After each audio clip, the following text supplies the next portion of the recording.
Hey, hey, hey, hey, y'all. That sounded so country. That y'all. But I am from South, so hey, it is what it is. Anyways, welcome back to Mirror Expressions, or welcome to if this is your first time visiting. Why don't y'all go ahead and take a moment to hit that like button. Also hit subscribe if you have not. And let me know how you're doing, because I'm good. I want to know if you're good. And if you are, please drop me a mirror emoji down in the chat. That's just you letting me know that, hey, Kay, I'm good. Everything's Gucci on my end or whatever. But of course, as always, if you have not looked in the mirror today and you are not feeling A1 with what you see looking back at you, what should we do? Do whatever it takes to get you back to a healthier you. All right, y'all. We are reviewing and recapping Married to Medicine Season 9. We are on episode 13. Going back to Blue Ridge, right? All right, so we get our little regular opening montage of all the ladies doing different things. I ain't gonna go over all of that, but because y'all know how it is, just be a little peekaboo, seeing what everybody up to. So Quad, she's visiting with Anila to be messy like she is. And Anila's telling Quad that she felt interrogated by Contessa during the get together at Dr. Jackie's house. You know, after they had that drive-through vaccination, the one that we saw on last week's episode, and Dr. Jackie had FaceTimed her. So, you know, and they show a little snippet of Contessa asking her questions about the break-in and all that. And I'm just like, yeah, she's asking questions that we all would like answers to. It was just like normal questioning. It was not like her interrogating her, but go on, set yourself out, girl. Whatever floats your boat. Quad, she's adding wood to the fire by telling Anila that Simone was laughing at her the whole time. And Quad also tells her that for the most part, all of the ladies thinks that Anila had staged the break-in. Quad, you being real messy right about now. You just be, and Quad, the thing is, I like you. I like how flamboyant you can be, but baby, you can be messy boots, and you are doing it right now. You really are. I don't think that Anila did that. I don't feel like she staged that no more than Toya had it, plotted it up or planned it or did it, or you know, I don't think either one of them had anything to do with it. You know what I'm saying? So I need Anita to stop pointing her fingers. I need Toya to go speak up and quit acting like she got something to hide around here, like how she was doing last week with all that sniggling and giggling. Now you need to go and just set the record straight and tell them to keep your name up out that MF mouth, and because you ain't eating nothing, and let that be that on that. And Carrie can go sit her ghost butt down somewhere, cause you know she don't ever do nothing no way. So yeah. Anyway, yeah, I really don't think any of the ladies, either one of them, like I said, had anything to do with the break-in. It's just sometimes unfortunate things, they just do happen to us, and you know, and that's just that. What do y'all think? Do y'all think Anila set it up? Do you think Toy has something to do with it, or do y'all just think, you know, it's just one of those things that happen in life? You know what I'm saying? Let me know what you think. Anyway, Quad goes on to say that Toya is trying to shift the talk about her, you know, supposedly sleeping with a married man to Anila, and that's where all this is coming from. I'm just like, here, please, whatever. So anyway, enough on that. So Cece and Simone, they go over there and they visit with Jackie and Curtis. This was funny because y'all know Jackie cannot cook. So she had asked Curtis to get a charcuterie board, right? And he brings like the board and all the meats and cheese, but it ain't put together. Like, so she had to do it. Poor thing didn't know what she was doing. So when her guests, Simone and Cecil, came in, Simone had to come in there and help her. Like, oh my goodness, how you gonna have your guests help you get your your food together? But anyway, they sit down, they're talking, they bring up the get together at Jackie's, right? And so Simone said it was a shit show, right? And you know, from what we saw, I believe it was, but of course, you know, we don't always get to see everything, but what we saw was enough with a lot of finger pointing and then heavily storming out, you know what I'm saying? And then telling you, Jay, that, well, she didn't tell it directly to him, but it was indirectly for him that her husband got a big pink. You know what I'm saying? So yeah, it was a shit show. I agree with you on that. So Jackie feels the group is messed up from the flow up, and she said flow. Like, I was like, okay, Jackie. That's how I was saying, you know. But they are messed up from the flow up because everybody is fighting with each other.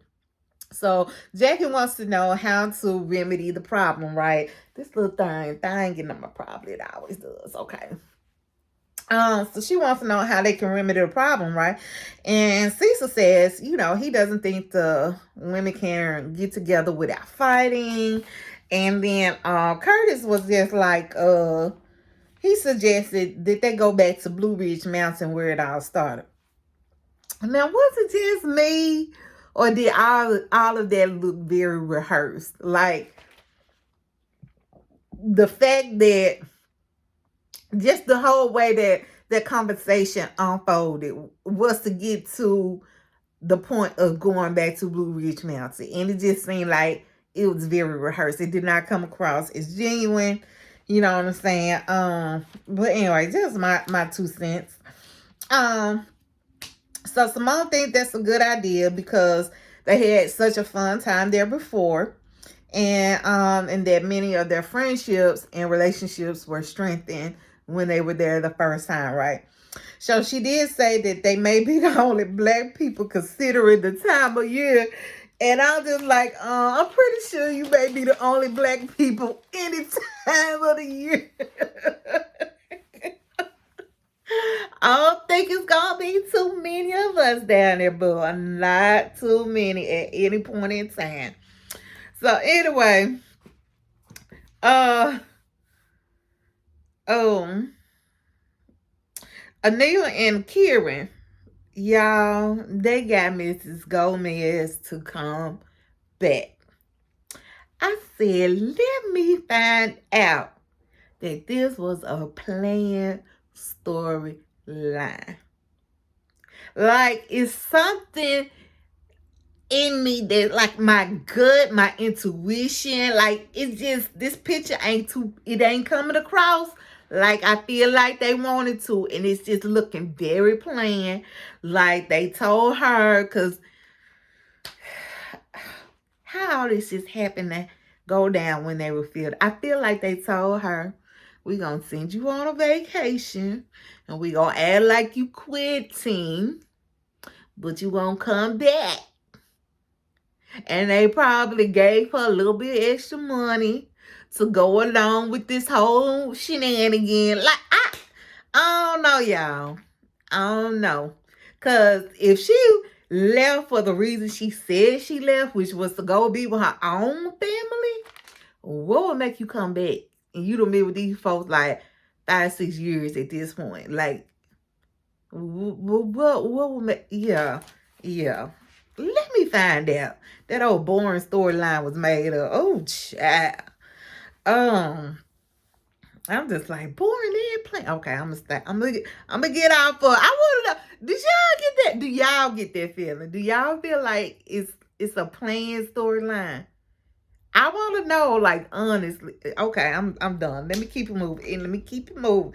So anyway, we see them all together, and the kids, they're making her welcome home signs, and boy, I was just like, now as fake as I think this was, I don't think the kids knew.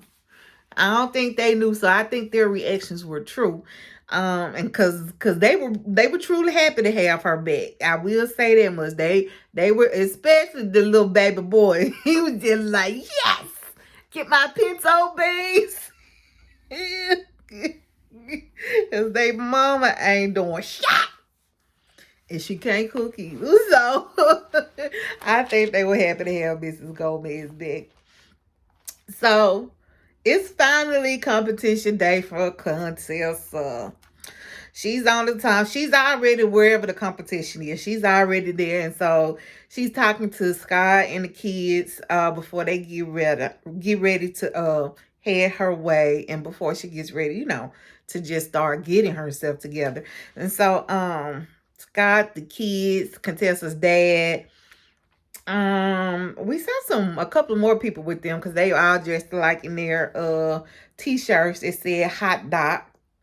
But I don't know who the other couple of people were. But anyway, for the most part, that's who we know of. And they're all getting ready to come down there and drive to wherever she's at. So Contessa, she meets with her posing coach, right? And she gets her ready to get tan, baby.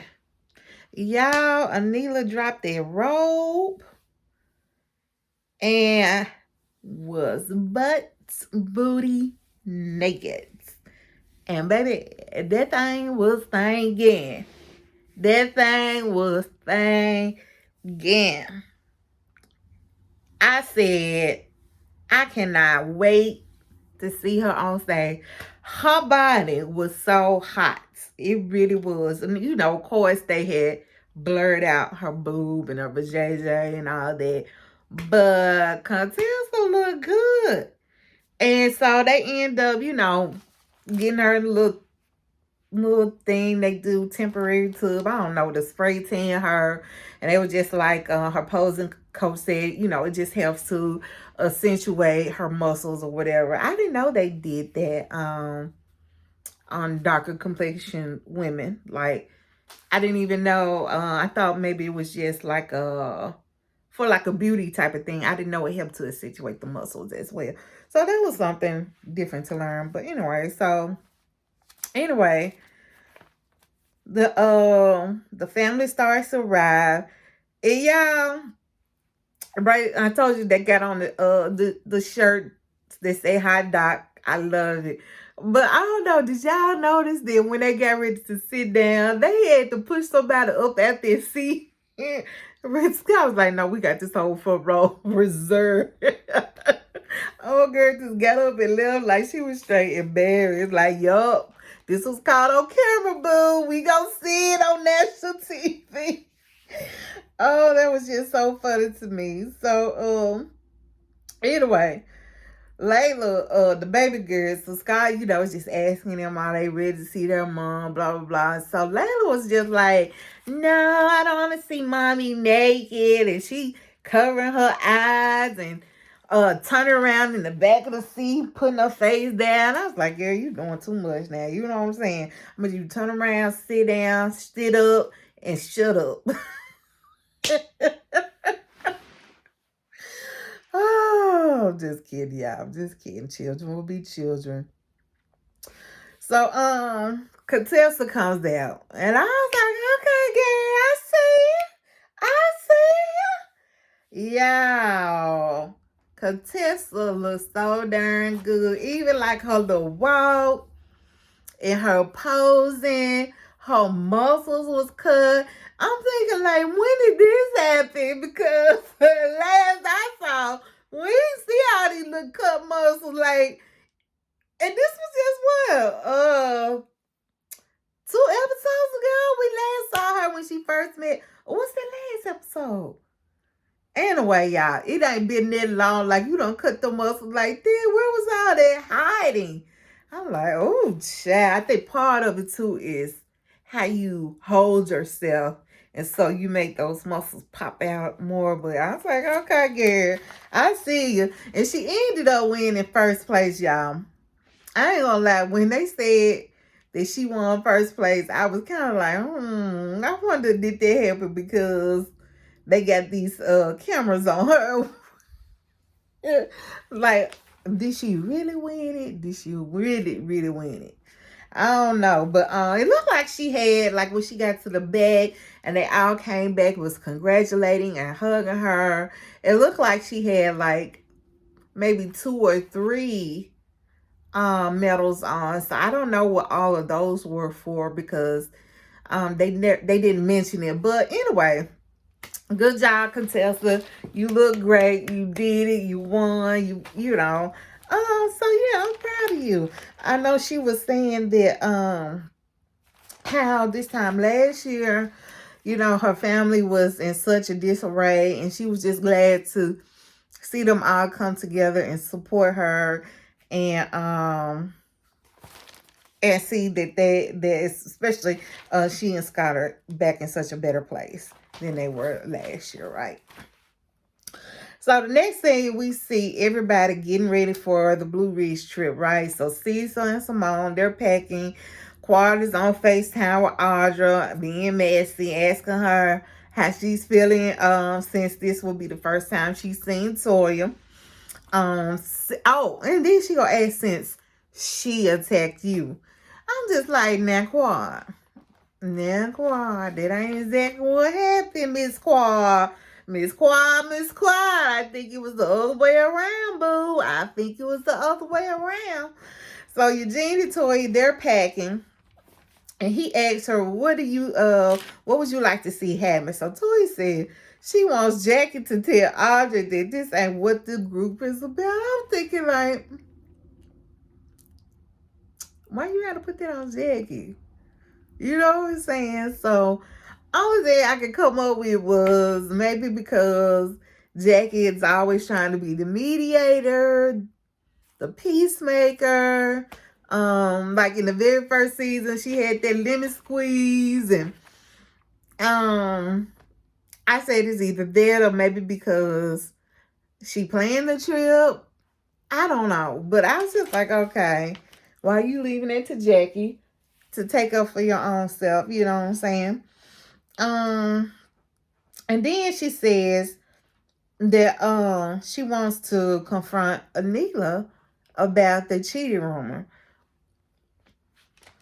Heavenly and Daddy, they're getting ready as well. So he's gonna be a little late. He's gonna come after her. I think he had something to do at work or something or another. But they're both packing and getting ready. And he tells her, don't be down and running your mouth. Anila and Karen, as they're packing, are talking about how some people in the group think they staged the robbery. And here go Karen, there will be reckoning.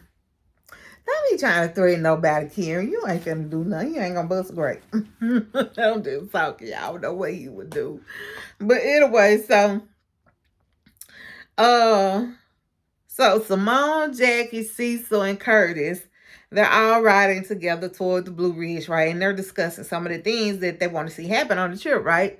So Cecil wants to know if the elephant in the room will be addressed. And Simone says yes, along with a few rules, like no getting into each other's faces, no throwing objects, right?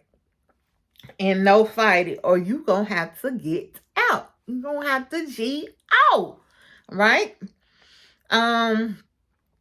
So they arrive in the cabin, y'all. It's beautiful. It really is beautiful. I wish we could have really just gotten to see that view like that, but it looked gorgeous. And Jackie and Simone are in charge of room assignments, right? Oh yeah, I'm looking around. My mouth is getting dry. But anyway, so I don't got no water by me. So Jackie and Simone, they're in charge of the room assignments. And Simone said her girl would be on the top floor and Jackie and her ladies would be on the bottom floor. Now, who their ladies are, I have no idea at this point. And why they are their ladies, I have no clue. So, Toya and Eugene, they arrive next, right? So Jackie and Simone, they sit Toya down. They pull her aside first of all. And Make sure I don't get no white stuff around here looking like Ben. So they sit her down, first of all, or they pull her aside. They sit her down to talk to her. Toya said she feels like she about to get a lecture. I said, Toya, that's it. That's very much what it is giving. Then they were like, they weren't even eye level. Like, to me, they were kind of asserting a dominance. Like, she was sitting lower in the chair while the two of them were sitting higher on the bed. And you just don't do that. When y'all are on the same playing field, you come eye level to eye level. Don't act like a certain dominance. It was giving much like Toya was a child getting in trouble from both of her parents. That's what it was giving. So they're basically telling her to communicate with respect during the trip. And Jackie said the trip is all about the R's: relationship, recitation, retreat, rebuilding, and restructuring, right? So remember that Toya's been going to see the spiritual advisor in her church, right? And so she speaks on how she told her spiritual advisor that she will work on a few things, like finding out how she has actually hurt the people that say she's hurt her, so that they can find a way to move forward. So that's kind of what she was saying in response to the things that Jackie and Simone said. And I said, you know what? I really thought that was going to go left, especially when she had already said, I feel like I'm going to be lectured. And then the way they came, because even Jackie started off saying, now, sunshine, like, you don't do this to no grown woman. Like, but, you know, I feel like I may have had a different response. Maybe that's, I don't know, my immaturity, I guess, but you ain't finna come to be like that we both women. Like, we both grown. We all three of us grown women. Like, no. But anyway, Toya, she took it. And she said what she had to say about trying to figure out how she might be hurting some of the ladies so that they can move forward. And I said, kudos for you, Toya. Kudos. So Eugene is preparing dinner. It's Quad, Heavenly, Audra, and Martin arrive, right? So, by the way, on the ride over there, we find out that Audra and Martin have now tied the knot, right? So they all walk in, and Cecil's petty light immediately comes on. Immediately. It immediately comes on, right? Here you go, here, Simone. Simone, come on down with the house rules. Simone, where the house rules? Petty boo number one. Why you keep talking about these darn house rules? Then he sees that Audra has on a champion sweatsuit. Oh, you ran on a champion sweatsuit? I love that. That looks nice. You looking good. Oh, goodness. I said Cecil is a whole mess. But I mean, it looked cute to me. They and her and Martin had on matched ones, you know. But hey, it is what it is. Anyway, y'all, mama just getting ready to China. Let me keep going. Anyway, Jackie tells them that the four of them will be downstairs. Will be downstairs while Toya, Contessa, and Simone will all be upstairs, right? So we know who their ladies are right now at this point, right? But Anita still has not been mentioned, so I don't know which way she falling. So there's that. And they're showing the other people to their rooms right now. Quad's room has double beds, right? So the joke was that they thought she was bringing a mate, and that since she's not married to him, she couldn't sleep together with him. They couldn't sleep together in the same bed because they're down at a Bible bed. And Quad so politely reminded Heavenly, ma'am, You done had a whole child out of wedlock. You ain't talking to me about nothing Bible Bill. So Toya comes down to the main floor. That's where the kitchen is. So, Eugene is cooking, and I was gonna say the men are cooking, but yeah, it's just really Eugene. He got his little sous chef, Cecil, and that's it. So she grabs her little plate. They had some lunch already there set up, and sits down, right? And so the other folks, they're slowly coming up from downstairs. Heavenly comes up first, so she speaks to Toy. She's just like, "We good, we good, we good, we good." You know how she do. So then Audra and Martin are next. They come on up, and they don't acknowledge Toya, and Toya does not acknowledge them. And I can't really say that I blame at least Toya, because I really feel like Audra escalated it by being in her face and bumping her. But those are just my thoughts. Anyway, so Heavenly, she does sit down with Toya and she starts to apologize to her, right? Last week, you would have thought that Toya was an ice queen because she was acting like she didn't care that Heavenly mother died, because she had all of her mothers with an S. How many mothers she has, I don't know, but she has all of her mothers. So you would have just thought she was very incompassionate, right? But she was in today's episode, she actually shed some tears when Heavenly was just kind of talking about things and how it's hard for her and how it does not excuse her behaviors or whatever. But yeah, so, and I said I think last week it was just her trying to put up a front, considering that everybody had kind of just been ganging up on her. This is what every little thing that was going on. It wasn't like one isolated thing. It was just like people had something from this angle, people had something from that angle. It just seemed like it was a lot. And I felt like she had a wall up, and that's why she wouldn't allow herself to feel any kind of way towards Heavenly's mother passing. And this week, although she is shedding some tears as they're speaking, I think that, yeah, she is empathizing with Heavenly, but I think most of it is just really probably just an emotional release for her. She's been holding on to a lot. She's been carrying a lot of negativity and pent up frustrations, anger, and that's probably, just like I said, with a lot of people, herself, these friend groups, her marriage. And so yeah, I think she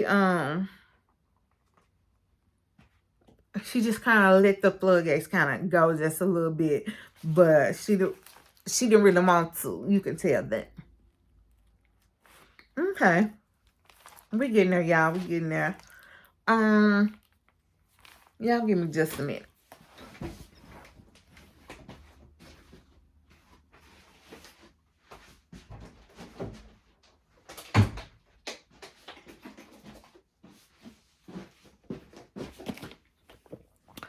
All right, y'all. I couldn't take it no more. My mouth was so dry. It was like hot and dry. All right. So then we learned that Audra and Martin are actively trying to get pregnant, right? She has this fertility doll that she's traveling with. She got some sage where she's trying to clean out the negative spirit so it does not hinder anything. They brought pregnancy tests. I said, now this is what I don't understand. And y'all just know that I take my notes as I watch the show. So, I mean, I do get an explanation later on. But at this particular moment, all I'm thinking is, how the hell you want to know if she got pregnant and y'all supposedly had been celibate? Like, make it make sense. Because Martin is telling her to go pee on the stick. But on the car ride there, they were just talking about how they had been celibate. So if she's peeing on the stick and y'all just now got married, at what point was she supposed to have gotten pregnant, right? So that's what I was thinking, right? But they cleared it on up quick. And and I'm glad they did. I probably should have left all this part out because it ain't like I'm trying to be all up in that woman uterus. Because I sure don't want Buffy from a few seasons ago to come up after me like her and Jackie. But I was just wondering. I was just curious. So, but we end up finding out they were only celibate for 1 month before the wedding. So they was getting it in. And I guess they wanted that erotical combustion. So they tried to hold off for a month until their wedding night, right? So yeah. Anyway, she takes the test. And I'm just like, y'all know she already had taken one before she left the house. Y'all know she did because it's like, why wait until you're on a trip to take a pregnancy test, right? I know it's giving like a storyline, but I guarantee they took one before they left their homes. 2 things. For one, your assignment is going to be too great to wait, right? We already know that. You be anxious, whether you're anxious because you don't want one or you're anxious because you do. Your assignment is going to be too great to wait. And number 2, the morning pee is the best to test. It is. It's just the best. I'm rhyming. What it say? Too great to wait. The best to test. It's the best to test. Hey. But yeah, seriously, back to it. Those two things. Your assignment is too great to wait, and your morning pee is the best to test. So yeah, y'all can't tell me. Y'all couldn't pay me to believe that was their first time. I felt there was stage and there all that excitement, like, you know. But I am happy for them. Congratulations to you two. She already has one little boy. So yeah. But yeah, they turned it up for the cameras. Both she and Martin tuned up for the cameras with their own dramatic facials and all that. So anyway, downstairs, Toya is telling everybody that she wants them all to go to a nudist camp. And Eugene pipes up about how Toya be acting like she's already at a nudist camp while she's at the home, talking about she be taking baths and her friend will just be sitting on the side of the tub. And all I can say is, Toya, I can relate. Are you me or am I you? Because, baby, clothes are overrated. You know what I'm saying? I feel you, Toya. I feel you. If I was not on this here camera, baby, I probably would not have anything on. And that's just the truth of the matter. It is what it is. It is what it is. So anyway, in walks Anila and Kieran. Right. And Toya gets this uneasy or like an uncomfortable kind of look on her face, and Anila and Kieran end up going downstairs to where their rooms are, where the room is, and Anila is just kind of freaking out. She says she doesn't feel comfortable, like the window is too open, and I'm just like, yeah, you know, and I'm not gonna, because I don't know what it feels like to be robbed like that, and how how that may show up for somebody. You don't get to say how something shows up for somebody in their life. But yeah, she was like, where are the cameras? And so yeah. Anyway, Eugene, he finally finishes dinner right. And he asks, you know, who will pray. Heavenly ends up praying. And y'all, that food look good. Like, Eugene, can you come cook for me? Can you make me some lasagna with the turkey meat and the homemade garlic bread, please? Oh, y'all, but this was funny to me. Why they had to be at one table and the women at the other? It just gave me vibes of like a big family Thanksgiving dinner. You had the adult table and you had the kids table. Like, that's what it was giving for me. But anyway, so the ladies are talking and Heavenly asked Anita, you know, how she's doing or whatever. And she said that it's been tough and that her baby girl, what's that, Haraya? Don't let me lie. Her daughter has been having nightmares, right? So Toya speaks up and she's just like, I'm sorry, I hate to hear that. I hate that this has happened to you. And now Anita interrupts her, right?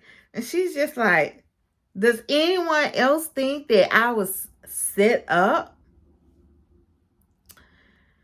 Anita, child, it ain't for nobody else to say. It ain't their house. They don't have a vested interest if you were set up or not. Like, yeah, get your life. And you're going to tell you, girl, I don't even know what you would do. I don't know you. Toya, how you not know her? Like, a couple seasons ago, y'all were like this. Y'all are buddy. But now you don't know her? Okay. Now I can get you saying, I don't know what you would do because you don't know people. You don't necessarily know people like that, but you know her. But anyway, y'all, things are ruined. They're about to get heated up. And that was the end, but we are leaving on a to be continued. So I can't wait to see what's next. Let me know your thoughts, your comments, your perceptions, all of that. And as always, I pray for you and you keep praying for me. And we will what? Bye, y'all.